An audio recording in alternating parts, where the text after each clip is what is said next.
KCBC മദ്യവിരുദ്ധ സമിതി ഇടുക്കി രൂപതയുടെ നേതൃത്വത്തിൽ ലഹരി വിരുദ്ധ വാഹന റാലി സംഘടിപ്പിച്ചു. തൂക്കുപാലത്ത് നിന്നും നെടുങ്കണ്ടത്തേക്ക് നടന്ന റാലിയിൽ നെടുങ്കണ്ടം ഫൊറോണയിൽ നിന്നും സ്ത്രീകളും കുട്ടികളും വൈദികരും സിസ്റ്റേഴ്സും ഉൾപ്പെടെ നിരവധി ആളുകൾ പങ്കെടുത്തു. മദ്യ മയക്കുമരുന്നുകളുടെ നീരാളിപ്പിടുത്തത്തിൽ കഴിയുന്ന കേരളത്തെ രക്ഷിക്കാൻ ഒന്നിച്ച് അണിനിരക്കുക എന്ന ആഹ്വാനത്തോടെയാണ് KCBC മദ്യവിരുദ്ധ സമിതി ഇടുക്കി രൂപതയുടെ നേതൃത്വത്തിൽ ലഹരിവിരുദ്ധ സന്ദേശ വാഹന റാലിയും പ്രതിഷേധ ജ്വാലയും നടത്തിയത്. നെടുങ്കണ്ടം ഫൊറോനയിലെ വിവിധ ഇടവകകളിൽ നിന്നുമായി സ്ത്രീകളും കുട്ടികളും വൈദികരും സിസ്റ്റേഴ്സും ഉൾപ്പെടെ നിരവധി ആളുകൾ റാലിയിലും പൊതുസമ്മേളനത്തിലും പന്തംകൊളുത്തി പ്രതിഷേധത്തിലും പങ്കെടുത്തു.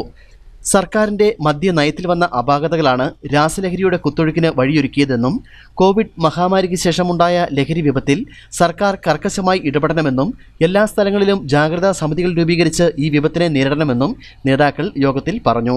തൂക്കുപാലത്തു നിന്നും ആരംഭിച്ച വാഹന റാലി പാലാർ സെന്റ് ജോർജ് പള്ളി വികാരി ഫാദർ ഡൊമിനിക് കോയിക്കൽ ഉദ്ഘാടനം ചെയ്തു.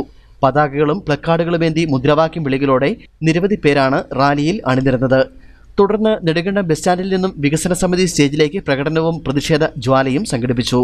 മദ്യവിരുദ്ധ സമിതി ഇടുക്കി രൂപത ഡയറക്ടർ ഫാദർ തോമസ് വലിയമംഗലം പ്രതിഷേധ ജ്വാല ഉദ്ഘാടനം ചെയ്തു. ഒരു വാക്കുകൊണ്ട് പോലും പറയാൻ ആവശ്യമില്ലാത്ത വിധം വിവരണം ഒട്ടുമേ ആവശ്യമില്ലാത്ത വിധം നമ്മളെല്ലാവരും ലഹരി വിപത്തിനെ കുറിച്ച് പ്രബുദ്ധരാണ്. നമ്മുടെ നാടിനെ കൊന്നൊടുക്കുന്ന മാരകമായ ഈ ദിശ ചിന്തക്കെതിരെയുള്ള ഒരു പ്രയാണം നമ്മളെല്ലാവരും ഒന്നുപോൽ തുടങ്ങി വെക്കേണ്ടതുണ്ട്.